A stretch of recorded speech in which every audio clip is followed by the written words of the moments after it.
Sai Krishna lockup death కేసులో Krishnalanka crime constable బాబురావును SIT arrest చేసింది. కోర్టులో బాబురావును హాజరుపరచనుంది. వివరాలను ప్రసాద్ అందిస్తారు. ఈ రోజు సాయి కృష్ణ లాకప్ డెత్ కేసుకు సంబంధించి హైకోర్టులోను ఇటు కింద కోర్టులో కూడా విచారణ జరుగుతా ఉంది.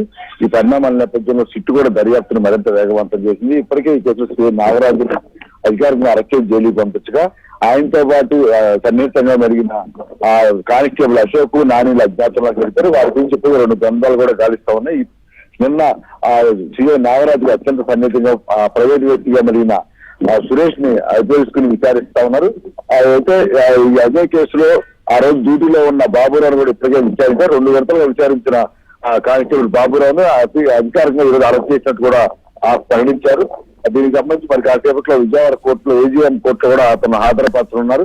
ఒకవైపు మరోవైపు ఈ కేసుకు సంబంధించి ఏజీఎం కోర్టు 2 పిటిషన్లపై ఈ రోజు విచారణ జరుగుతుంది. ఒకటి నాగరాజు 12 రోజుల పాటు కస్టడీ కోరుతూ ఇటీవల పిటిషన్ దాఖలు చేశారు. దీనికి సంబంధించి ఈ రోజు నాగరాజు తరఫున న్యాయవాదులు కౌంటర్ దాఖలు చేయాలంటే ఆదేశాలిచ్చి ఈ రోజు విచారణ చేపడుతున్నారు. ఇరువురు వాదనలు విన్న తర్వాత కోర్టు ఎటువంటి నిర్ణయం తీసుకుంటుందనేది కూడా అందరూ ఆసక్తిగా ఎదురు చూస్తున్న పరిస్థితి. మరోవైపు ఈ కేసుకు సంబంధించి ఇప్పటికీ సిట్ అన్ని కోణాల్లో విచారణ చేస్తా ఉంది.